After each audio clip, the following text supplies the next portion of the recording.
नाजरीन को मेरा सलाम पहुँचे। मैं हूँ वाहिद नसीम। आप देख रहे हैं फोर्थ व्यू। मौजू यूक्रेन इस वक्त दुनिया में सबसे ज़्यादा हॉट पॉइंट बना हुआ है और ये हॉट पॉइंट मेरे ख्याल से अभी इंटरनेशनल मीडिया के अंदर पूरी तरह से ये बात चल रही है कि ये तनाव युद्ध के नज़दीक पहुंच चुका है और युद्ध हो सकता है। इसमें जो सबसे इम्पोर्टेंट बात है वो ये है कि अमेरिका के अंदर उनके खुफिया इदारों द्वारा जो रिपोर्ट पेश की गई है और जिस तरीके से वो कह रहे हैं कि उन्होंने हैक किया या फिर उन्होंने सूचना जो हासिल की है, उससे ऐसा लग रहा है कि रशिया ने जिस तरह से यूक्रेन के पास अपनी सेनाएं बढ़ा दी हैं, इनको 1.5 लाख तक ले जाने की पूरी संभावना है। उसके अलावा जो शहरी इलाकों में गड़बड़ फैला सकते हैं, इस तरह के एक्सपर्ट अपने फौज के ट्रेंड लोगों को और तमाम अपने एजेंटों को यूक्रेन के अंदर दाखिल कर रहा है रशिया, और इससे यहाँ कोई बड़ी घटनाएं हो सकती हैं, यानी विद्रोह फैल सकता है। या आप जैसा कि आप जानते हैं कि रशिया के अंदर, यूक्रेन के अंदर बहुत सारे लोग जो हैं वो रशियन भाषी जो हैं वो जो रशिया के समर्थक हैं। कुछ लोग रशिया के समर्थक हैं जहां पर झड़पें चलती रही थी, और कुछ लोग यूक्रेन को अलग अपनी संप्रभुता के साथ चाहते हैं। कुछ लोग ये यूक्रेन के अंदर एक बहुत बड़ी कम्युनिटी ऐसी मौजूद है जो चाहती है कि यूक्रेन जो है वो रूस में शामिल हो जाए। अब अमेरिका थिंक टैंक और अमेरिका की तरफ से ऐलानिया तौर पर यह कह दिया गया है, अमेरिकन मीडिया बाकायदा इसकी चर्चा कर रहा है कि इसमें बाकायदा हमको पता चला है कि रशिया यहाँ अपने लोगों को एंटर कर रहा है, भेज रहा है, और यहाँ पर दंगे फसाद करवा कर, यानी कि आपस में कोई धमाके या कुछ लड़ाई करवा कर अपनी फौजों को उसका बहाना लेकर जो है एक जस्टिफिकेशन करके कि उनको कंट्रोल करने के लिए अपनी सेनाओं को यूक्रेन के अंदर एंटर कर सकता है। ये कहना है अमेरिका का। यहाँ पर जो विदेश मंत्रालय की यूक्रेन की प्रवक्ता है उसका भी, टाकी का भी ये कहना है कि इस तरह की सूरत हाल आपको नज़र आ रही है कि जिस तरह रशिया की तरफ से उन लोगों को एंटर कर किया जा रहा है जो शहरी मामलों में एक्सपर्ट हैं, और वो एक्सपर्ट किस मामले में है, यानी कि यहाँ पर दंगे फसाद कराए जा सकते हैं और एक अपनी फौजों को नज़दीक लाकर फिर यूक्रेन के अंदर रशिया दंगे या फसाद या झगड़े करवा कर या कोई बड़ी घटना, आतंकवादी घटना जैसी कुछ बताकर यहाँ उसको जस्टिफाई करते हुए कि यहाँ रोकना और कंट्रोल करना ज़रूरी है, अपनी फौजों को यूक्रेन के अंदर दाखिल कर सकता है। ये मेरे ख्याल से अमेरिका का चला चलाया पैंतरा है, और अमेरिका से इंस्पायर और इजराइल के थिंक टैंक की जो पॉलिसी है वो आम तौर पर इस तरह का काम करती है कि आपको एडवाइस कर दिया जाता है कि आप इस तरह की बातें कहते हैं पहले से पहले ही कि इस तरह किया जा सकता है, अफवाह का माहौल बनाया जाए, और फिर खुद वही लोग इस काम को अंजाम कर देते हैं, जिससे दूसरा देश कोई भी फंस के खड़ा हो जाता है मजबूरी में। वो कैसे फंस के खड़ा होता है? सपोज उन्होंने पूरी दुनिया, उनका मीडिया, पूरा इंटरनेशनल मीडिया आज की तारीख में चर्चा कर रहा है कि रशिया की तरफ से कुछ एक्सपर्ट जाएंगे, यहाँ पर धमाके करेंगे और यहाँ लोग आपस में भिड़ जाएंगे। ये बात जो कही जा रही है, ये बात अगर कल हो जाती है और करवाने वाला रूस नहीं होता तो भी यहाँ दो तरीके से रशियन जो थिंक टैंक है या रशियन पावर जो है वो फंस जाती है इस तरीके से कि एक तो अगर वो इनको रोकने के लिए यहाँ पर हमला करने के लिए जाते हैं तो अमेरिका शोर मचाएगा, नाटो शोर मचाएगा कि हमने पहले ये सारी राज खोल दिए थे कि इस तरह का हमला होगा और रशिया यहाँ पर एंटर कर जाएगा।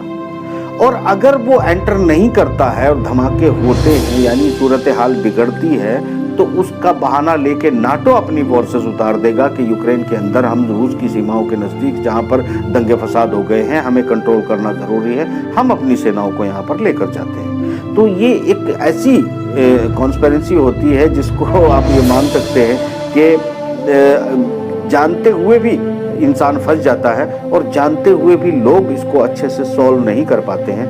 ऐसी सिचुएशन क्रिएट की जाती है कि हमला करने की अफवाह पहले से फैला दी जाती है और फिर हमला हो जाता है, और हमला होने के बाद जो जिसके ऊपर जिसको फंसाया जाता है वो फंसकर खड़ा हो जाता है। यानी कि अगर वो हमला करेगा, रशिया हमला करेगा, तो नाटो को जवाब मिल जाता है, मौका मिल जाता है, अमेरिका को मौका मिल जाता है कि वो रूस को रोकने के लिए दुनिया को एकजुट कर ले। उन्होंने कहे कि हमने पहले ये सारी बात दुनिया को बता दी थी कि रशिया ऐसा करने जा रहा है, और अगर ऐसा नहीं करता, जो मकसद है बेसिकली नाटो का, यानी अपनी सेनाओं को वहां पर डिप्लॉय करने का, रशिया को एक तरह से तनाव देने का और तनाव देकर तनाव बनाने का, यानी युद्ध भी ना करना पड़े और उस बहाने से अपनी सेनाओं को रशिया की सीमाओं के साथ एंटर कर दे।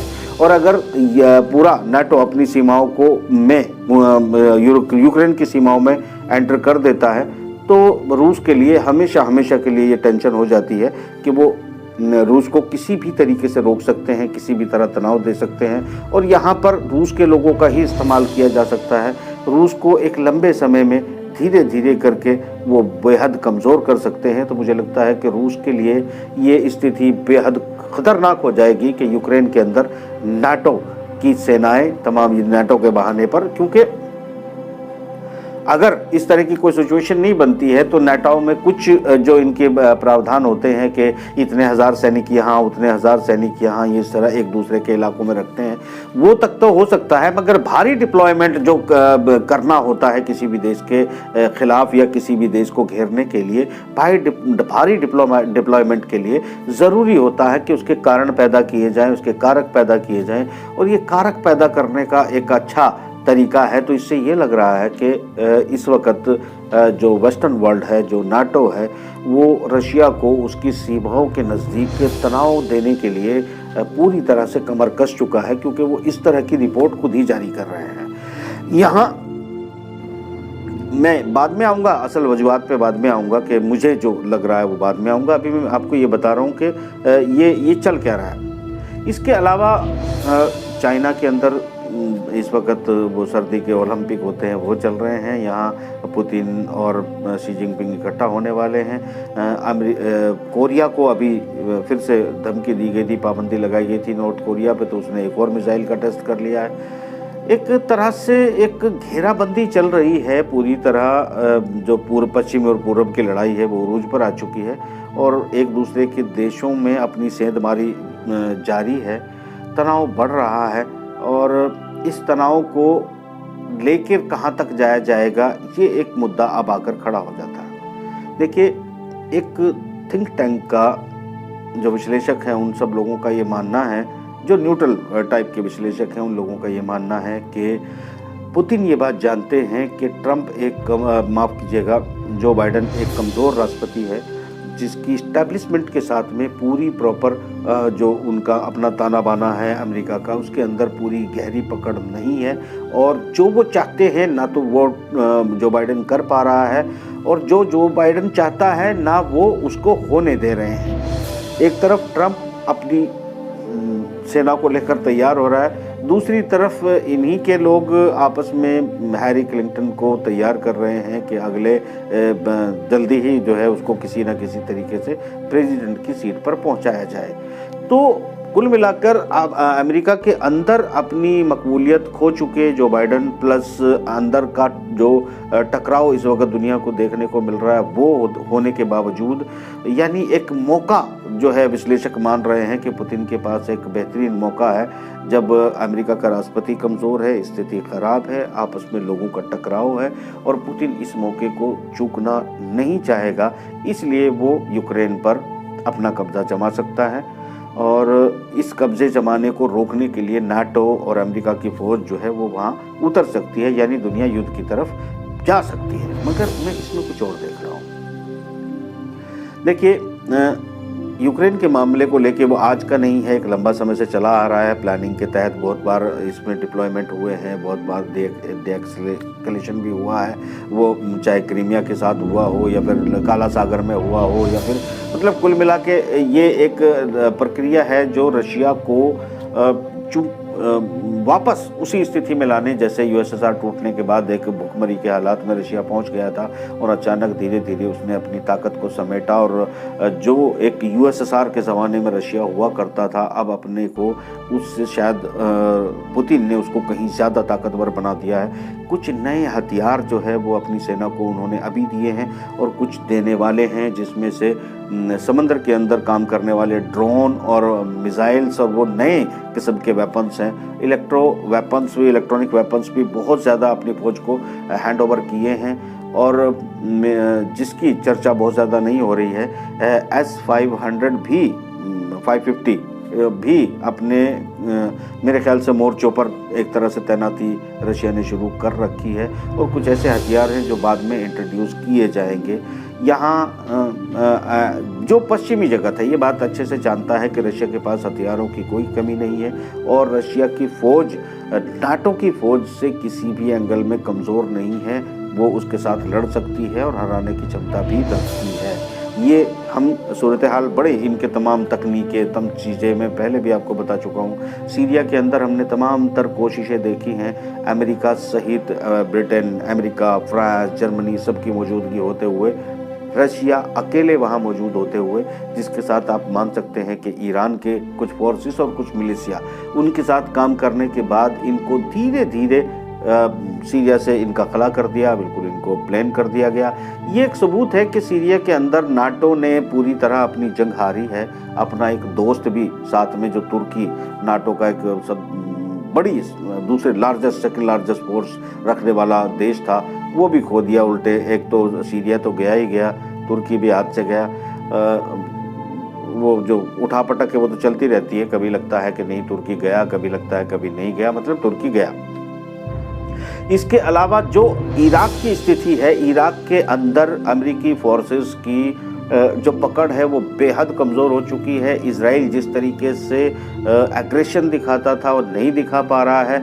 अलबत्ता जिस सीरिया के अंदर जो अटैक किया था ईरानी फोर्सेस पर और अटैक किया था इजराइल ने मिसाइलों से, उसके फाइटर विमान ने अटैक किया था, जिसमें ये दावा किया जा रहा है कि S-400 ने उसको डिटेक्ट नहीं किया और ये हमला करने में इजराइल जो है वो कामयाब रहा। एक्चुअली शायद ये विश्लेषण ठीक नहीं है, चूंकि इजराइल के जहाज़ों पर कभी भी रशिया ने S-400 का अटैक नहीं किया है। अलबत्ता एक रशियन जहाज़ यहाँ पर गिरा था। वो रशियन जहाज़ जब गिरा था तो उसको भी ये रशियन फोर्सेस के ऊपर, रशियन मशीनरी के ऊपर, रशियन इस्टेब्लिशमेंट इन सीरिया के अंदर कोई भी किसी तरह का इजराइल की तरफ से भी कोई अटैक नहीं किया गया है।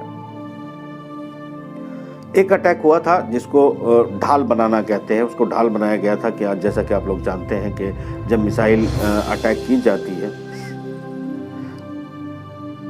जो सीरिया के अंदर से मिसाइल चलाई गई थी वो टारगेट कर रही थी इजरायली फाइटर विमान को, और जब फाइटर विमान को वो टारगेट कर रही थी जो मिसाइल थी, तो इजरायली पायलट रशियन जहाज़ के पीछे अपने जहाज़ को लेकर चले गए, जिसके बीच में मिसाइल और इजरायली जहाज़ फाइटर विमान के बीच में रशिया का जहाज़ आ गया, जिससे रशिया की मिसाइल से ही रशिया का जहाज़ गिर गया। तो इसको ढाल बनाना कहते हैं। ऐसा कई जगह पे और भी हुआ है, मैं उसकी चर्चा भी नहीं करना चाहूँगा, अच्छी बात नहीं होती है चर्चा करनी। बाकी आप लोग खोजोगे तो इस तरह की ढाल बनाने के वाक़यात आपको मिल जाएंगे। उस घटना के अलावा रशिया ने वहाँ 2 जहाज़ खोए हैं, एक तुर्की ने गिराया था और एक इजराइल की वजह से ढाल बनकर गिरा। यानी यहाँ रशिया या ये कोई भी एक बड़ा देश एक दूसरे के हथियारों पर हमले नहीं कर रहा है। यहाँ टारगेट होते हैं या तो जो सीरिया को हथियार दे दिए गए, सीरिया का जो कैंप है वहाँ टारगेट किया जाता है, या फिर ईरान की जो प्रॉक्सी है या ईरान की फोर्सेस के जो कैंप हैं उनके ऊपर जो है वह अटैक किया जाता है, इजराइल की तरफ से भी, अमेरिका की तरफ से भी। और ये रशिया के मतलब इस्टेब्लिशमेंट को या रशिया के वहाँ फोर्सेस को या उनके विमानों को टारगेट नहीं किया जाता। हाँ, अलबत्ता एक तरह से जब ट्रंप ने आखिरी 112 मिसाइल भेजी थी और ये कहकर दावा करके पेंटागन और थिंक टैंक ने कहा था कि भाई ऐलान किया था कि हम कुछ नई किस्म की मिसाइलें भेजें, हम अब भेज रहे हैं, उनका स्वागत करिए। और उनका स्वागत ऐसे हुआ कि उनमें से 112 में से 107 मिसाइलें हवा में उड़ा दी गई। जो 3 या 4 मिसाइलें ज़मीन तक आई वो ऐसी जगह पर थी जहां पर S-400 तैनात नहीं था, S-300 तैनात नहीं था, और वो यूज़लेस जगह थी, यानी किसी को चोट वोट कुछ थोड़ी बहुत लगी थी और कहीं पर कोई ना कैजुअल्टी हुई थी ना कोई नुकसान हुआ था। तो यहाँ वो था कि जब उनकी जो नवीनतम मिसाइलें थी उनको डिस्ट्रॉय कर दिया गया, तो इसका मतलब साफ था कि पश्चिमी की अपनी बाजी हार चुका था। और यहाँ ये जीत और यही वो वाक़या था, ये वही घटना थी जहाँ S-400 ने सबसे ज़्यादा अपना नाम कमाया और अपना बाज़ार बढ़ाया। और उसी के बाद तुर्की, क्योंकि वो बाकायदा ट्रंप ने ऐलानिया कहा था हम नई किस्म की मिसाइलें भेज रहे हैं, और फिर 112 मिसाइलें भेजी गई और जिनको हवा में डिस्ट्रॉय कर दिया गया, जो बड़ी मिसाइलें थी। अमेरिका की नवीनतम कहा था तो इसका मतलब ये था कि वो अपनी आखिरी हद तक जाकर उन मिसाइलों पर हमला किया था। अगर इनको हम सुपरसोनिक मिसाइल में नहीं गिनते हैं, क्योंकि सुपरसोनिक मिसाइल है वो अलग तरह से काम करती हैं, फिर वो परमाणु वार हेड और ये सब कुछ अलग हो जाती है, वो बड़ी फिर एक अगले स्टेप पे आती है चीज़ें। युद्ध की स्थिति यहाँ तक नहीं थी, मगर जहाँ तक थी वहाँ पर हार की स्थिति हो गई। मगर ये स्थिति अब दुनिया या नाटो या पश्चिमी जगत ये कहना चाहता है कि अभी जो स्थिति है वो रूस से टकराव की स्थिति बन रही है। और ये बात हम पहले भी कर चुके हैं कि रूस के साथ अगर कोई भारी टकराव की स्थिति बनती है तो ये युद्ध परमाणु युद्ध में बदल सकता है।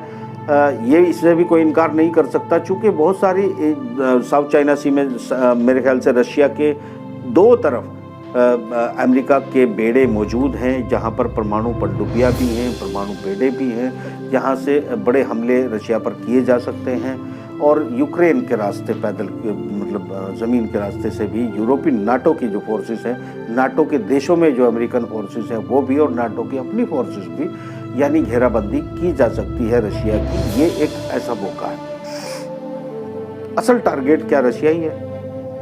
मैं आज भी ये मानता हूं कि रशिया को कमजोर करना जरूर पश्चिमी जगत का एक टारगेट है, मगर युद्ध करके रशिया को तबाह कर देना ये पश्चिम का टारगेट ना पहले कभी था ना कभी होगा, और आगे भी इसकी कोई संभावना नहीं है। ये टारगेट आप इसकी बहुत सारी वजह मान सकते हैं, जिसको मेरे ख्याल से हमें नहीं डिस्कस करना चाहिए, फिर वो नस्लवाद और जातिवाद और बहुत सारी चीज़ों पर आ जाती है, इससे हम थोड़ा बच के निकलते हैं।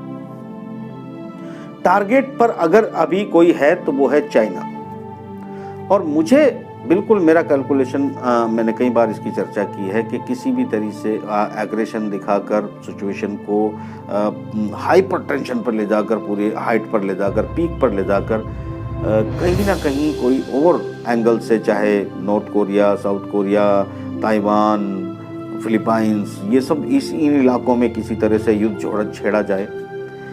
यहाँ युद्ध छेड़ने की स्थिति यहाँ ना बने तो कहीं मतलब चाइना के दूसरे इलाकों में, मेरे से कई लोग दर्शक जो है वो मुझे शिकायत करते हैं, कई मेरे दोस्त भी शिकायत करते हैं कि आप भारत के जब नंबर आता है तो आप दाएं बाएं से निकल जाते हैं। देखिए, इसमें बहुत सारी मसलहत होती है, बहुत सारी वजूहात होती है, जिन्हें बातें समझनी होती हैं वो समझ लेते हैं। हम जानते हैं कि हमारे जो व्यूवरशिप है वो आम लोग नहीं हैं।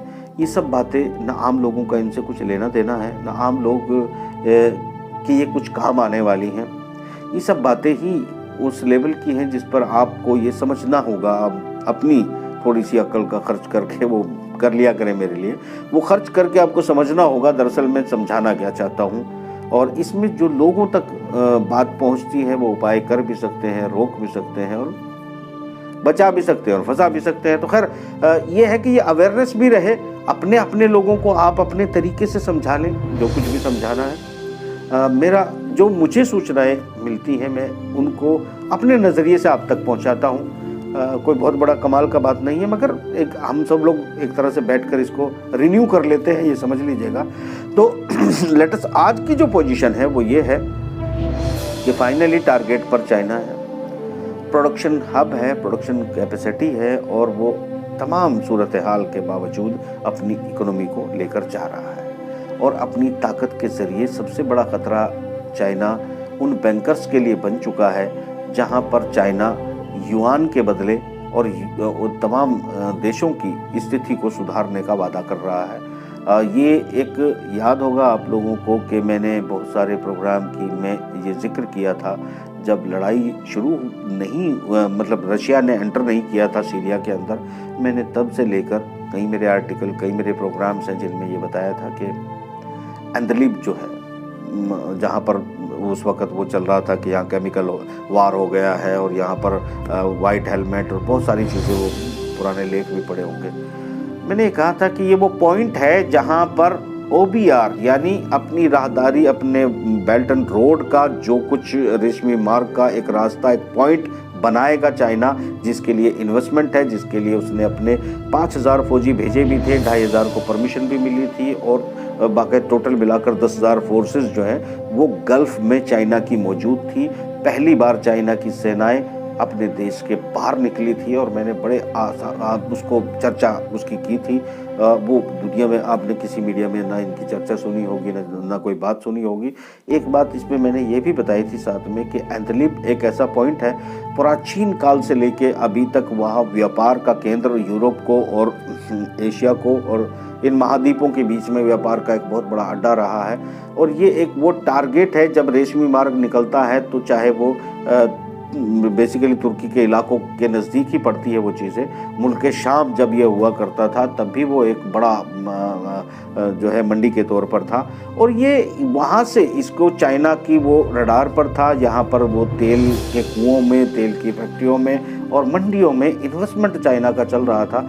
फिर उसको रोका गया और उसके बाद फिर अब दोबारा से रिन्यू करके फाइनली अनाउंस कर चुका है कि जो है सीरिया के अंदर तक, वो सीरिया के अंदर से यूरोप के बाहर तक अपने बेल्ट एंड रोड का, अपने OBR का जो प्रोग्राम है वो उसको लेके जा रहा है। तो इसका मतलब साफ है कि गोल जो था वो सीरिया में भी जो खेला जा रहा था कि वो किसी तरीके से ये जो रशिया की और चाइना के कोलिशन में पश्चिमी जगत को व्यापारिक तौर पर कॉम्पिटिट करने की, उनको टक्कर देने की, बल्कि उनको ख़त्म करने की जो एक प्लान है, इसको रोका जाए, सीरिया को भी उनसे छीन लिया जाए और उसके अलावा फिर चाइना को चाइना की सरहदों के नज़दीक से किसी तरीके से घेरा जाए और ऐसे युद्धों में शामिल किया जाए जिससे उसकी अर्थव्यवस्था बर्बाद हो जाए, उसकी विश्वसनीयता चली जाए, देश उससे नाराज़ हो जाए। और जो बैंक पूरी दुनिया में, आप भी अपनी चीज़ों को आप देखिएगा कि दुनिया में बहुत सभी लोग एक तरह से 100% भी कह सकते हैं बैंकों के गुलाम हैं हम लोग ट्रांजैक्शन भी करते हैं तो बैंकों के ज़रिए हम लोग अपनी गाड़ियाँ, अपनी सब कुछ जो कुछ है बैंक, और अब आपकी सरकारें आपको मजबूर करती हैं कि आप बिना बैंक के कोई काम न करें। आपको यानी आपको डिजिटल अगर कुछ करना है तो मतलब साफ है कि आपको बैंक के साथ जाना है। जो आपकी रिवायती चीज़ें दुनिया के साथ करेंसी की चलती आई थी कि आप जो है नोट, करेंसी, चांदी, सोना, वो सब आप ख़त्म करिए, आप कुछ नहीं कर सकते। आपको सिर्फ और सिर्फ बैंकों के ज़रिए ही सारा कारोबार करना है, बैंकों के ज़रिए ही आपको पूरा कंट्रोल किया जाना है। आप बैंक पूरी दुनिया पे बैंक के ज़रिए आखिरी तौर पर हुकूमत करने का जो प्लान था वो न्यू वर्ल्ड ऑर्डर का असली गेम था। बहुत सारी है दुनिया में ये बैंक इंट्रोड्यूस किया, उसके बाद चैन से जोड़ा, मगर 100% दुनिया जो है वो इनके कब्जे में नहीं थी। अब बहुत सारे देशों को इन्होंने अपने कंट्रोल में किया और उनके प्रधानमंत्री, राष्ट्रपतियों को मजबूर किया कि वो अपनी जनता को मजबूर करें कि वो बैंक के बगैर कोई ट्रांजैक्शन ही ना करें। और बैंक के लास्ट सर्वर सब उन्हीं के पास है, सब आपस में इंटरकनेक्टेड हैं, सबको कनेक्ट कर दिया गया, सबका कंट्रोल जो है अपने हाथ में ले लिया गया। यानी आपको जो भी करना है वो बैंक के बाहर जाकर नहीं करना है। यानी पूरी दुनिया की इकोनॉमी, पूरी दुनिया की अर्थव्यवस्था को आप डिजिटलाइज कर रहे हैं और उसको अपने कब्जे में लाना चाहते हैं। आज मैं आप लोगों को इसमें एक और सवाल जोड़ता चलूँ और फिर आखिर में वजूहात बताकर ख़त्म करूँगा। ये जो चल रहा है, इसमें अगर आपके देश के अंदर चेक कर लीजिएगा, आपको SMS आते होंगे, आपको फ़ोन आते होंगे, आपको व्हाट्सएप आते होंगे, दिल्ली के अंदर, बॉम्बे के अंदर, दिल्ली के अंदर तो बहुत ज़्यादा, नोएडा के अंदर, इन तमाम इलाकों में वो बैठे हुए लोग हैं जो आपको फॉल्स कॉल करते हैं। आपको सरकार के तौर पर भी मैसेज आते हैं कि आप ठगे ना जाएं, आप बच जाएं।